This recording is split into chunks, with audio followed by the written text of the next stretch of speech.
നീ ദൈവത്താൽ സ്നേഹിക്കപ്പെട്ടവനാ, നിനക്കത് മനസ്സിലാകും. ഞാൻ എന്ത് പ്രസംഗിക്കുന്നതെന്ന് നിനക്ക് മനസ്സിലാകും കുഞ്ഞെ. എല്ലാവരും നിന്നെ ഒറ്റപ്പെടുത്താനും, എല്ലാവരും നിന്നെ തകർത്ത് കളയാനും, എല്ലാവരും നിനക്കെതിരെ അപവാദം പറയാനും, എല്ലാവരും നിന്നെ തീർത്തു കളയാനും ഒറ്റക്കെട്ടായി ശ്രമിക്കുമ്പോൾ, അവൻ ആയിരങ്ങൾ നിനക്ക് വിരോധമായി നിൽക്കുമ്പോൾ, നീ കാണുന്നുണ്ടോ ഒരു കരം നിന്നെ വാരി പുണരുന്നത്? നീ കാണുന്നുണ്ടോ ഒരു കരം നിന്നെ ചേർത്ത് പിടിക്കുന്നത്? നീ കാണുന്നുണ്ടോ ഒരു കരം നിന്നെ സംരക്ഷിക്കുന്നത്? ലൂക്കോസ് വിശേഷം 15-ാം അധ്യായം അതിന്റെ 22-23 വാക്യങ്ങൾ. അപ്പൻ തന്റെ ദാസന്മാരോട് വേഗം മേൽത്തരമായ അങ്കി കൊണ്ടുവന്ന് ഇവനെ ധരിപ്പിപ്പീൻ. ഇവന്റെ കൈക്ക് മോതിരവും കാലിന് ചെരുപ്പും ഇടുവിപ്പീൻ. തടിച്ച കാളക്കുട്ടിയെ കൊണ്ടുവന്ന് അറപ്പീൻ. നാം തിന്ന് ആനന്ദിക്ക. ഈ എന്റെ മകൻ മരിച്ചവനായിരുന്നു, വീണ്ടും ജീവിച്ചു, കാണാതെ പോയിരുന്നു, കണ്ടുകിട്ടിയിരിക്കുന്നു എന്ന് പറഞ്ഞു. അങ്ങനെ അവർ ആനന്ദിച്ച് തുടങ്ങി. 2 പുത്രന്മാരുണ്ടായിരുന്നു ഈ അപ്പന്. അതിൽ ഇളയവൻ സകലതും സ്വരൂപിച്ച് ദൂരദേശത്തേക്ക് യാത്രയായി. അപ്പന്റെ എല്ലാ നന്മകളും അവൻ നഷ്ടപ്പെടുത്തി, മുടിച്ചു, നശിപ്പിച്ചു കളഞ്ഞു. എന്നാൽ അവന്റെ ജീവിതത്തിൽ പരാജയങ്ങളും തകർച്ചകളും മാത്രം സംഭവിച്ചു. 15 മുതലുള്ള വാക്യങ്ങളിൽ അവൻ ദേശത്തിലെ പൗരന്മാരിൽ ഒരുത്തനെ ആശ്രയിച്ചു. അവന് മനുഷ്യനെ ആശ്രയിക്കേണ്ടി വന്നു.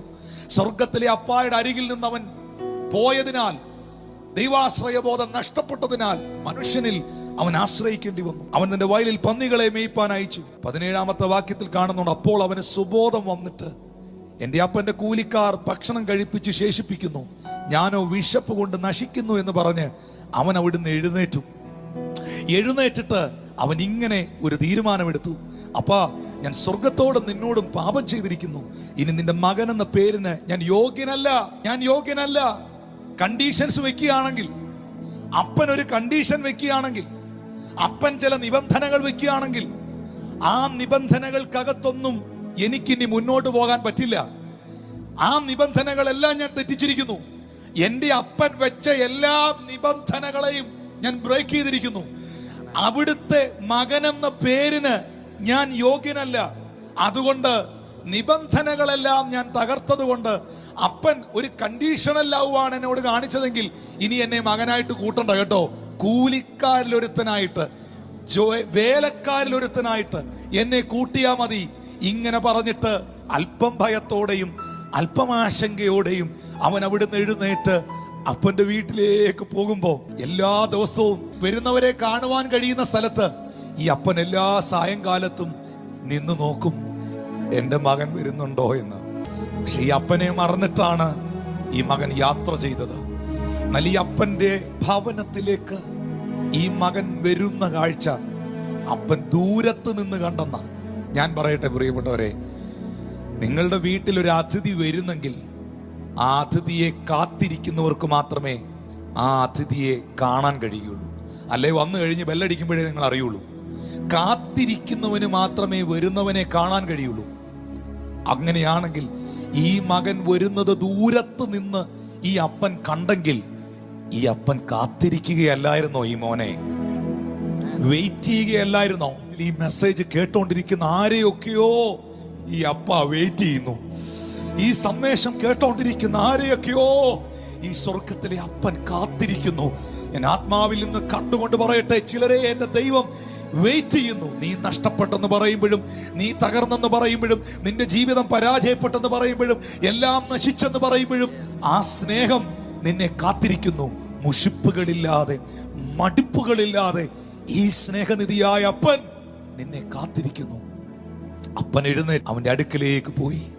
ബൈബിൾ പറയുന്നു, ദൂരത്ത് നിന്ന് തന്നെ അപ്പൻ അവനെ കണ്ട് മനസ്സലിഞ്ഞ് ഓടിച്ചെന്ന് അവന്റെ കഴുത്ത് കെട്ടിപ്പിടിച്ച് അവനെ ചുംബിച്ചു. ഒരു പിതാവിനെ ആക്ഷേപിച്ച്, ഒരപ്പനെ തള്ളിക്കളഞ്ഞ്, ആ അപ്പന്റെ സ്വത്തുവകകൾ എടുത്ത് അന്യദേശത്തേക്ക് പോയി വ്യഭിചാരവും ചെയ്ത് പാപവും ചെയ്ത് സകല തിന്മകളും ചെയ്തവൻ ഇനി ആ പട്ടണത്തിൽ കയറാൻ നാട്ടുകാർ സമ്മതിക്കുകയില്ല.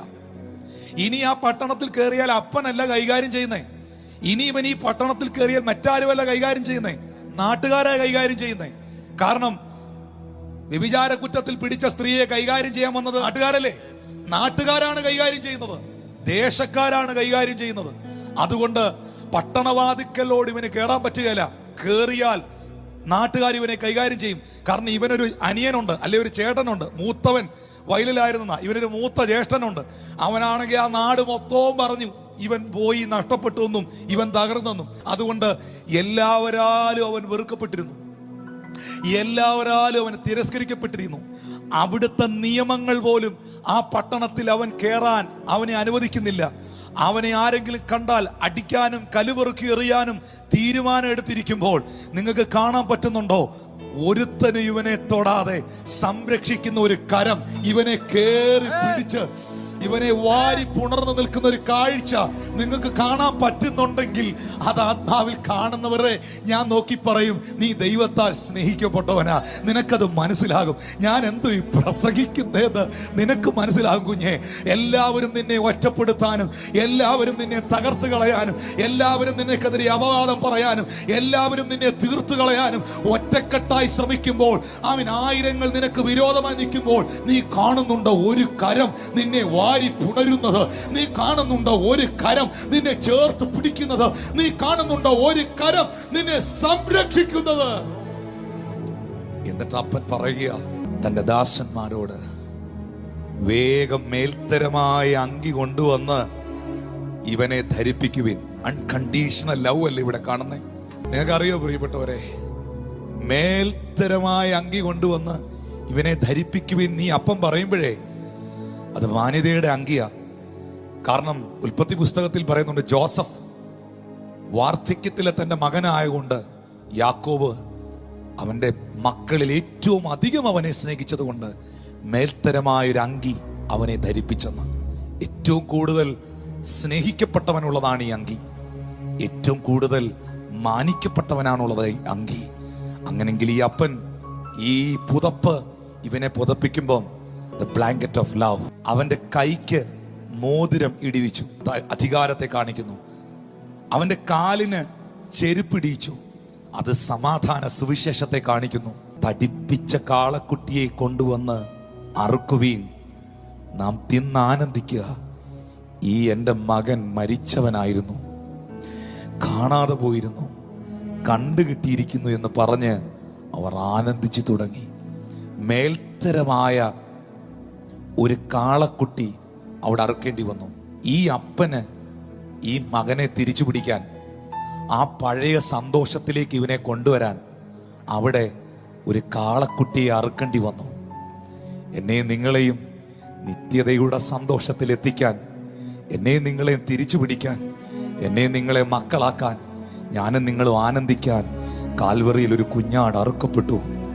കാൽവറിയിൽ ഒരു കുഞ്ഞാട് അറുക്കപ്പെട്ടു. ഇതേ അപ്പൻ, ഇതേ പിതാവ് ആ കുഞ്ഞാടിനെ കാൽവറി തകർത്തപ്പോഴാ മാന്യതയുടെ അങ്കി എന്റെ മേളിൽ വീണത്, അധികാരത്തിന്റെ മോതിരം എന്റെ കയ്യിൽ വന്നത്, സുവിശേഷത്തിന്റെ ചെരുപ്പ് എന്റെ കാലിൽ അണിയിക്കപ്പെട്ടത്. പിന്മാറ്റത്തിൽ പോയവനെ തിരിച്ചു കൊണ്ടുവരാൻ ഒരു കാളക്കുട്ടിയെ അപ്പൻ തകർത്തെങ്കിൽ, നശിച്ചുപോയ എന്നെ, തകർന്നുപോയ എന്നെ, പിന്മാറ്റത്തിൽ പോയ എന്നെയും നിന്നെ തിരിച്ചു പിടിക്കാൻ കാൽവരി ക്രൂശിൽ ഒരു കുഞ്ഞാട് തകർക്കപ്പെട്ടു. ഞാൻ മരിക്കേണ്ട സ്ഥാനത്ത് എനിക്ക് വേണ്ടി മരിച്ചവനെ എനിക്കറിയാം.